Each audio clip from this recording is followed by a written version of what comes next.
Hey there, welcome back to Story Slices, where we slice through the best Reddit tales just for you. Let's dive right into the first story. The first one is the Tittle story, and it starts like this.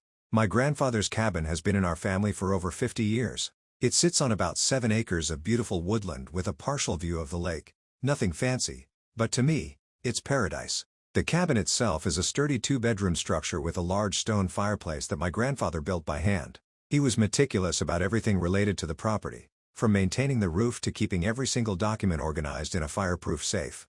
Growing up, I spent almost every summer at that cabin. I can still remember the distinct creak of the screen door, the smell of pine mixed with my grandfather's coffee brewing at dawn, and the way the sunlight filtered through the trees creating dappled patterns on the wooden floor. After he passed away 5 years ago, I inherited the place. Though I live about 3 hours away in the city, I made a point to visit at least once every season to maintain the property and honor his memory.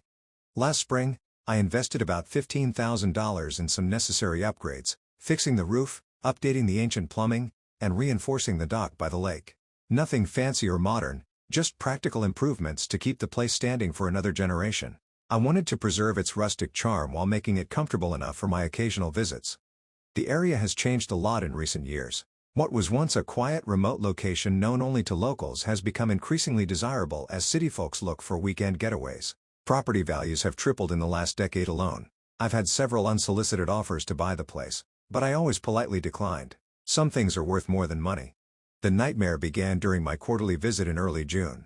I drove up the familiar gravel road to find an unfamiliar luxury SUV parked in my driveway. At first, I thought maybe a hiker had gotten lost or someone was illegally using my property. But as I approached, I noticed new curtains in the windows and what looked like fresh flower pots on the porch. Before I could process what I was seeing, the front door opened and a woman stepped out. She was probably in her 40s, dressed in what I can only describe as performative outdoorsy expensive hiking boots that had clearly never seen mud, designer jeans, and a North Face jacket that probably cost more than my monthly rent. "Can I help you?" she asked with an edge to her voice that suggested I was the one intruding. I was so confused that for a moment I wondered if I'd somehow driven to the wrong cabin. But no, this was definitely my grandfather's place. I recognized the distinctive knotty pine exterior and the old weather vane he'd installed on the roof decades ago. "This is my property," I said calmly. "I think there's been some confusion." Her eyebrows shot up, and she crossed her arms. "No, there's no confusion. I purchased this property 3 months ago. You're trespassing." I almost laughed, thinking it must be some bizarre joke. "That's not possible. This cabin has been in my family for decades. I inherited it from my grandfather 5 years ago." "Well, your information is outdated," she replied dismissively. "I bought this property from Mountain Vista Properties in March. I have all the paperwork." My stomach dropped. This wasn't a joke. I explained again that there must be some mistake, showing her my driver's license to prove my identity and connection to the property. I even had recent tax documents in my glove compartment that I retrieved to show her. She barely glanced at them. "Those could be faked. Look, I don't know what scam you're trying to pull, but I have legitimate purchase documents. This is my vacation home now, and you need to leave before I call the police." When I refused to go, she pulled out her phone and made good on her threat. As we waited for the police, she went back inside, my cabin, and I noticed through the window that she was moving things around. My blood boiled when I saw her taking down the old fishing photos of my grandfather that had hung on the wall for decades. "What are you doing with those?" I demanded from the doorway. "Clearing out all this junk," she replied without looking up. "We're planning to modernize the whole place. Knock down this wall, put in floor-to-ceiling windows. The contractor starts next week." I felt physically ill at the thought of her destroying my grandfather's handiwork. "You can't do that. This isn't your property." She rolled her eyes. "The police will sort this out." When the county sheriff's deputy arrived about 20 minutes later, the woman, who I'll just call Karen since that fits her perfectly, immediately launched into her version of events, painting me as some kind of deranged trespasser. "This man showed up claiming he owns my vacation home. I have all the proper documentation showing I purchased this property," she told the officer while pointing at me accusingly. She was filming the interaction on her phone too, probably hoping to get some viral crazy man harasses innocent homeowner footage. The deputy turned to me with understandable skepticism. "Can I see some identification, sir?" I provided my driver's license and explained the situation as calmly as I could, though inside I was seething. I showed him the property tax statements, the utility bills in my name, and explained that my grandfather had owned the cabin for decades before leaving it to me. "I have the deed and survey documents in a safe inside, if I could just get to them," I added. Karen scoffed. "Officer, he's trying to get inside my home now. I don't feel safe. The deputy held up a hand to quiet her. Ma'am, I need to see your documentation too. Karen triumphantly retrieved a folder from the kitchen counter and handed it to the officer. It contained what appeared to be a legitimate-looking deed transfer and purchase agreement from Mountain Vista Properties, dated about 3 months earlier. The deputy looked back and forth between our documents, clearly confused. This seems like it might be a civil matter, he began. Karen interrupted, her voice rising. No, this is breaking and entering. I want him arrested right now. As the deputy continued examining the papers, I noticed some inconsistencies in Karen's documents. The property boundaries described didn't quite match the actual dimensions of my land, and the county name was misspelled as Washtenaw instead of Wastenaw on one of the pages. I pointed these discrepancies out to the deputy, who nodded slowly. Then something unexpected happened.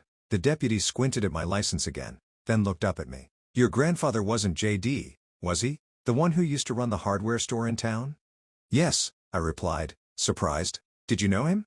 The deputy's face softened. I worked for him summers during high school. Great man. Always fair. Used to talk about this cabin all the time. He handed the documents back to Karen. Ma'am, I know this family and this property. There's definitely something not right with your paperwork. Karen's face flushed red. You're just taking his side because he's a local. This is discrimination. I'll have your badge for this. She was practically screaming now. The deputy remained professional but firm. I'm not taking anyone's side. I'm just saying this is a complicated situation that needs to be resolved through proper channels. Neither of you is getting arrested today. I'm going to file a report, and you'll both need to present your evidence in civil court. Before leaving, he recommended I stay somewhere else until this was sorted out legally. I reluctantly agreed, though it killed me to leave Karen in possession of my cabin. The deputy gave me his card with a personal note on the back. Call me directly if there's any trouble. As I was heading to my car, Karen started removing items from the cabin and placing them in a pile near the trash cans. I recognized my grandfather's old fishing gear and some family photos. What are you doing with those? I demanded. Clearing out junk, she replied dismissively. This place is getting a complete makeover. We're thinking open concept, stainless steel, maybe a hot tub on the deck. Those aren't junk. Those are family heirlooms. Don't touch them. She ignored me and made a show of calling someone. Honey, that hillbilly I told you about is still here causing problems, she said loudly enough for me to hear. Can you talk some sense into him? She thrust the phone at me. My husband. He's a lawyer. The voice on the other end identified himself as a partner at some law firm I'd never heard of and threatened immediate legal action if I didn't cease harassing his wife. When I tried to explain the situation, he cut me off with legal jargon about adverse possession and threatened to sue me for defamation. I left feeling defeated and checked into a motel in town. That night, I couldn't sleep. The thought of strangers in my grandfather's cabin, planning to tear apart everything he'd built, was unbearable. I decided I needed to fight back, intelligently and legally. The next morning, I called my cousin who works as a real estate attorney in a neighboring county. After explaining the situation, she agreed to help me file an emergency injunction to prevent any demolition or alterations to the property while ownership was being determined. This sounds like a classic deed fraud scheme, she told me. They're getting more common as property values increase. We need to act fast. While she handled the legal paperwork, I did some investigating of my own. I searched for Mountain Vista Properties online and found a bare-bones website that had been created just 4 months earlier. The business address listed was a UPS store. There was a contact number, but it went straight to voicemail. I visited the county records office to get copies of all recent transactions related to my property. The clerk seemed confused when I explained the situation. That's strange, she said. I don't recall processing any transfer for that parcel recently. She typed something into her computer and frowned. There is a record here, but it was processed digitally. That's unusual for our office. We typically handle most transactions in person. She printed the records for me, and I noticed the clerk who had processed the digital transfer, M. Jenkins. The name sounded vaguely familiar, but I couldn't place it. On my way out, I overheard 2 employees discussing someone who'd recently been fired. Can you believe Jenkins was selling property information on the side? One whispered. Always thought something was off about her. That's when it clicked. M. Jenkins. I remembered seeing that name on the business card I'd found in Karen's paperwork. Mountain Vista Properties had an inside person at the county records office. I shared this information with my cousin, who advised me to take it directly to the sheriff's department. The deputy who had responded to the original call connected me with a detective who specialized in property fraud. We've had 3 similar cases in the last 6 months, the detective told me. Vacation properties with absentee owners. By the time the real owners discover the fraud, the scammers have either flipped the property or taken out equity loans against it. We developed a plan. First, the emergency injunction was granted, legally preventing any structural changes to the cabin. Next, I installed trail cameras hidden in the trees surrounding the property to document Karen's activities. The detective began building a case against Mountain Vista Properties and their accomplice at the county records office. I also reached out to neighbors around the lake. An elderly couple who lived there year-round told me they'd seen Karen around several times before she moved in, taking photos and measurements of the property when she thought no one was watching. Always seemed fishy, the husband told me. Nobody buys property around here without talking to the neighbors first. We all know each other. Through social media, I discovered Karen had been bragging about her investment opportunity online, posting photos of my cabin with captions about the quaint fixer-upper she'd acquired below market value. In one post, she complained about hostile locals who weren't welcoming to newcomers, complete with a dramatically filtered selfie of her looking persecuted. The investigation moved surprisingly quickly after that. The detective uncovered that Mountain Vista Properties was run by a former real estate agent who'd lost his license for ethical violations. He'd been working with the county employee to identify properties that weren't visited frequently, then creating falsified deed transfers. What was most shocking was that Karen and her husband weren't innocent victims. They were knowing participants in the scheme. Text messages recovered during the investigation revealed they had been aware the property was being sold through questionable channels. "Who cares about the paperwork as long as we get the property?" her husband had written. "By the time anyone notices, we'll have established occupancy. Worst case, we'll claim we were scammed too." They had specifically targeted my cabin because my grandfather's name was still on some of the utility bills, suggesting the owner might be deceased or elderly and less likely to fight back. 3 weeks after that initial confrontation, I watched from across the street as Karen and her husband were escorted from my cabin by sheriff's deputies. They weren't handcuffed, that would come later, but their faces were taut with anger and embarrassment as neighbors watched from their porches. The husband kept his head down while Karen tried to film the officers, screaming about her rights until someone finally took her phone. The criminal case against Mountain Vista Properties resulted in arrests for the former real estate agent, the county employee, and 4 others involved in the operation. They had successfully defrauded 2 other property owners and were in the process of targeting at least 5 more. Karen and her husband faced charges of their own: criminal conspiracy, filing false documents, attempted theft by deception, and in Karen's case, criminal mischief for the damage she'd done to some of my grandfather's belongings. Her husband, it turned out, wasn't even a partner at his law firm, just a junior associate who had grossly exaggerated his position. The firm placed him on leave immediately after his arrest, and he was eventually disbarred. My cousin helped me sue them civilly as well, resulting in a judgment for damages that covered not only the cost of repairs but also my legal fees and the emotional distress they'd caused. I doubted I'd ever see most of that money, but the judgment felt like vindication. When I finally returned to the cabin permanently, I found Karen had already made some unwelcome changes: designer furniture that clashed horribly with the rustic interior, some half-finished demolition in the bathroom, and a garish chandelier hanging in the living room. My grandfather's fishing gear was piled in the shed, thankfully not destroyed but treated with obvious contempt. It took weeks to restore the cabin to its original state. I refinished the floors Karen had begun to tear up, rehung my grandfather's photos, and repaired the bathroom. Throughout the process, neighbors stopped by to help, people who had known my grandfather and were outraged by what had happened. The county implemented new verification procedures for property transfers after the scandal broke. Now, property owners receive notifications through multiple channels when any changes to their deeds are initiated. 6 months after the ordeal began, I hosted a cabin-saved gathering for everyone who had helped me: my cousin, the deputy, neighbors, and even the clerk who had printed those crucial records for me.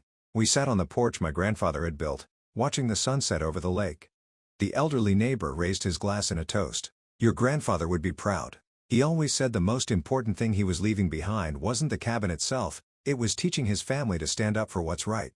As twilight settled over the lake and the first stars appeared in the sky, I felt my grandfather's presence more strongly than I had in years. The cabin wasn't just a building or property, it was his legacy, a physical manifestation of his values and hard work. I decided that weekend to spend more time there. I set up a remote office in the 2nd bedroom so I could work from the cabin for extended periods. The attempted theft had taught me not to take this place for granted. The legal aftermath continued for over a year. Karen and her husband eventually accepted a plea deal, with her husband turning state's evidence against both Karen and the masterminds of the scheme in exchange for reduced charges. According to the local paper, Karen received 18 months in prison while her husband got probation and community service.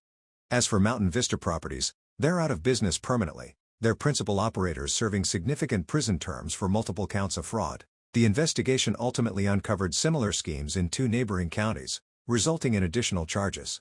I still have the folder of fraudulent documents from that day, kept as a reminder of how quickly something precious can almost be lost. Next to it in the fireproof safe, I added my own meticulous records, a habit inherited from my grandfather that had ultimately saved his beloved cabin. Sometimes on quiet evenings, sitting in the same chair where my grandfather used to tell stories, I think about the lengths people will go to take what isn't theirs, and the importance of protecting what matters. The cabin stands stronger now, its history preserved, its future secure, at least as secure as anything can be in this world. But I still check the property records every month, just to be safe. The next one is entitled People Story. I'm not going crazy, but there's a vibrating in my room that I hear from time to time and it's making me paranoid. I live alone. No one else lives with me but my dog. The buzz I hear sporadically sounds exactly like my iPhone. Just a quick short vibration about half a second. It's not my iPhone as I hear it when I'm actively using my phone, and it's not my phone. It's not regular. It doesn't happen in intervals. It's completely random. Sometimes I hear it often, sometimes days go by. It's too quiet to hear when I'm watching TV. Almost always when there's no other sound. Sometimes it sounds like it's coming from under my bed, sometimes it sounds like it's coming from the ceiling. I can't for the life of me figure out what it is. I live pretty basic. I have a light mounted on the ceiling, CO detector, iPhone charger, in my room, and that's all the electric things in my room. Could it be coming from inside the drywall? Plumbing maybe? I'm not crazy, this is a real sound, but it happens so infrequently I can't pinpoint it at all. Update posted about a strange buzzing in my house over a year ago, and I never was able to figure out what it was. I hear it so infrequently and irregularly that it was almost impossible to figure out what it was. Every time I'd hear it, I'd immediately stop what I was doing and go real silent, waiting with bated breath, hoping it would buzz again. Almost like a cruel joke, it would only buzz after I gave up waiting and went back to whatever it was I was doing. Even up to last week I'd still hear it, sometimes multiple times a day, sometimes weeks would go by without hearing it. I'm pretty sure I figured it out, and it's comically stupid what it was. So I was sleeping in the middle of the night like 3 a.m. and I woke up and was in a semi-sleep daze, kinda drifting. The world was real quiet and it was a deep silence. And I heard the buzz, but for the first time it almost immediately repeated. And kept repeating in frequency, almost like a rhythm. I was 100% sure it was my phone ringing on vibrate, so I start groping around the bed to find my phone because the buzzing sounded exactly like my phone buzzing every 2 seconds for about half a second. Once I found my phone, the buzzing continued, but I couldn't quite place where it was coming from. This is gonna sound crazy and I'm amazed this is the source, but eventually my alertness and physical movements woke my dog up, and the buzzing immediately ceased with a grunt. The buzzing was my stupid shepherd's exhales. Like his every exhale, or possible inhale, I'm not sure, was buzzing exactly emulating a cell phone buzz. I'm decently confident that this is the same buzzing that I've been hearing for years, and also the reason that I've been unable to source it, because every time I hear it I get super alert and tense, which immediately wakes up my dog as he's super in tune to my behavior and his breath buzzing stops. Then when I relax and give up the search, he goes back to sleep as the situation's over. That's when I hear it again, and he again wakes up to see what's got me agitated. I also only ever hear it during moments of calm when I'm lounging, never when I'm active and moving about the house, so this would make sense that it's only ever when my boy's sleeping. I'm pretty satisfied with this answer, and as I haven't heard it since that night, when I do hear it again I'll be on the lookout to see if it's the dog nose next time as well. The next one is entitled People Story. It is what it sounds like. We've been dating for 1.5 years, exclusive during the entire relationship. This girl is caring, loving, understanding, funny, sweet, charming, smart, and very responsible. Loyal AF. I got into an accident a week ago. I won't delve into this too much. I needed therapy to strengthen my lower body, and now I'm admitted to the hospital for some retests and a physical therapy test of some sort where I have to show the doctor if my lower body can do certain movements and take certain weights. I'm in a separate wing from the COVID patients, super far away, so we are quite safe. My girlfriend is an essential worker, not a nurse, so she can move around with more flexibility. She has been staying with me except when she has her shift. Yesterday morning I had to take a dump. I can stand and walk to the bathroom, but the problem is, you know that part when you have to push a bit for the poop to come out?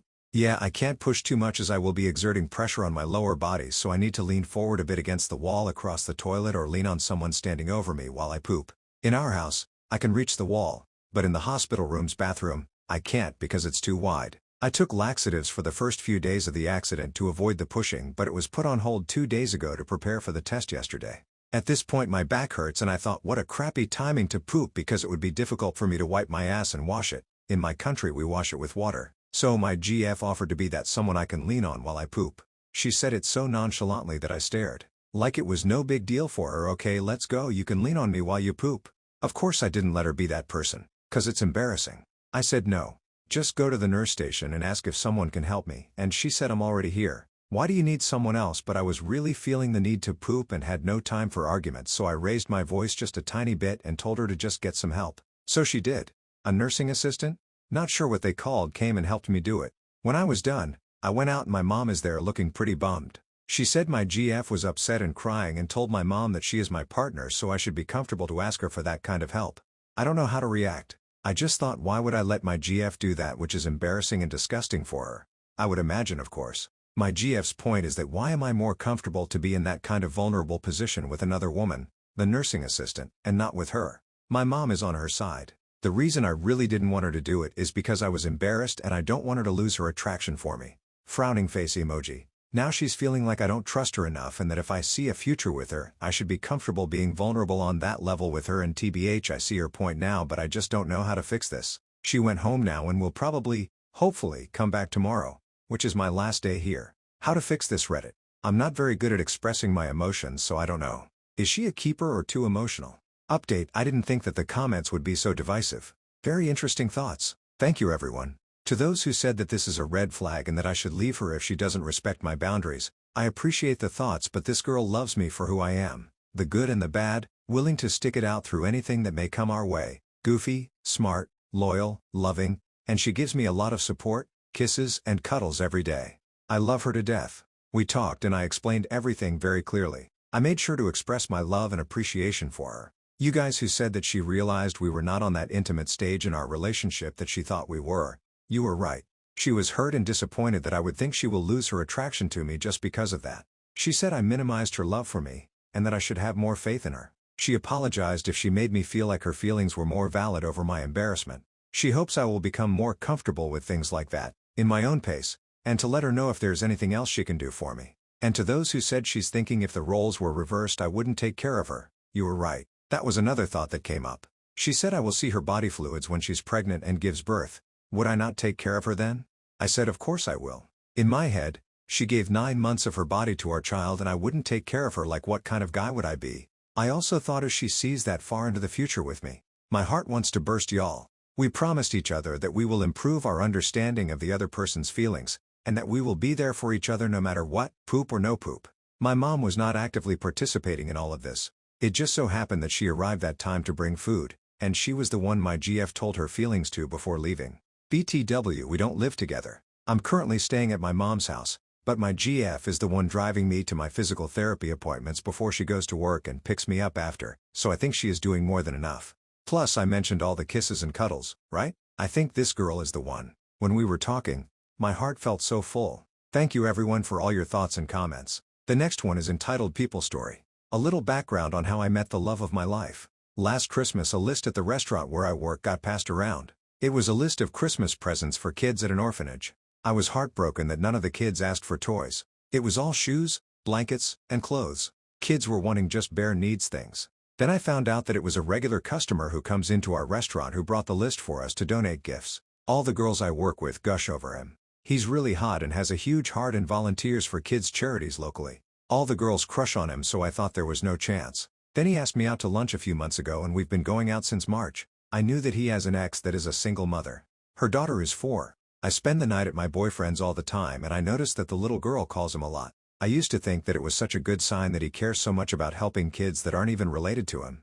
I thought he was so unique that way. I could see signs of him being a great dad. But he spends a lot of money on his ex's daughter. When anybody brings up her name he turns into mush. I'm not sure if he's still emotionally too into his ex. He's too involved in her daughter's life. He sings to her at night on the phone to put her to sleep like every other night. And he goes to all her doctor's appointments and other regular dad stuff. I can't imagine why any man would be so invested in somebody who is not their real daughter. I used to think it was his charitable side, but this is way too much. He spent all day at the hospital when she broke her arm and has a picture of her with her cast on his wallpaper on his phone. I'm in love with him, but I can't compete with her. She is everything to him. This is my first time being so in love with anybody and I think I'm not enough. At first it was cute and endearing, but now I feel like total second fiddle to this little girl and I feel horrible for trying to compete with her. It's once in your life that we find someone who is just a perfect fit for us. But mine is just too invested in other people other than me and I feel in the way. I also feel like a selfish jerk wanting all his attention and energy all to myself. On a side note, we've been together for months now and I still don't know why he spends so much time and money on children's charities. I ask him and he gives vague answers. I think that there is something deeper going on with him because it's just not normal for somebody to do all that he does. My mom agrees that something is up with him but that he just doesn't trust me enough to tell me. I wish I knew how to get him to open up. I don't know how to ask the right questions. Does he just not trust me? It makes me really sad because I love his dedication to the cause but I don't know what drives him. I know he was raised by a single mom but so are a lot of people. I'm getting sidetracked so I'll get back to the real question. What is up with him and his ex's daughter? Is this something I'll have to accept forever? It's like a total father-daughter relationship without the actual blood bond. Just in case anybody wonders, no, she is not his bio daughter. Edit to add that he's not the average guy for his age. He's educated and totally focused on his career. At first I thought it was so great that he could care less about video games which most guys my age are still into. But he's so much more than that. I fall in love with him all over again when I see him interact with his ex's daughter but it does make me feel less important. Just my luck that my dream man has more important things in mind than me. I also feel like a spoiled brat for ranting about this. I am a little conflicted that way. My mom always points that out. Update: for some time now my mom has thought it was weird that my boyfriend spent too much time and money with children's charities and not enough time with me. He also spends a lot of time with a little girl that is not his daughter. She sometimes calls him dad even though she knows he's not and most of the time she just calls him Elliot. Next thing I know my boyfriend calls me and tells me that he despises my mother and he would rather never ever see her again. Then he tells me that he's moving on without me. One of his friends at the police department tipped him off that my mom had called to tell them he might be a pedophile and that she was worried about the little girl he spends time with. I thought these things were supposed to be kept private but somebody told him and they told him who accused him. She even said she asked to be kept anonymous. I asked my mom 20 times and she denied it every time. Then I called one of her friends and told her that my mom told me what she had done. This lady immediately goes on to tell me how my mom did the right thing and apparently she has been talking to everybody about it, like all her friends. When I finally called her to tell her that her friend ratted her out she fessed up to it. The cops told her there is nothing to back up her claims. He's involved with 2 children's charities that are run by the police department as an administrator. He organizes an auction and does budgeting stuff which is similar to what he does for a living. The other 2 charities involved gathering gifts every Christmas for children in foster care and delivers them to a warehouse. He teams up with an ex-girlfriend for this one which is the only weird part. Then he donates money to a middle school for music instruments every year but again he just writes a check and they invite him to show up to some of the performances and to get an award plaque. But he has zero actual contact with children in any of the charities. The only girl he has contact with is his ex-girlfriend's daughter, a different ex-girlfriend. Okay, so the cops are kind of friends of his now and my mom said that they were very threatening to her when she accused him the second time and every time thereafter because she was insisting they are not doing enough to investigate him. I told Elliot that I had nothing to do with my mom and he didn't even listen. He just told me that he's just not going to do this. I feel like the rug has been pulled from under me. I don't see how this is my fault. This is the one guy that I have really loved and that I want to spend my whole life with. But my mom is also not backing off at this point. It has become like she's on a mission and it's only making things worse. Are you hungry for more slices of stories? Don't forget to subscribe and hit the bell to never miss out on any videos. See you tomorrow at Story Slices.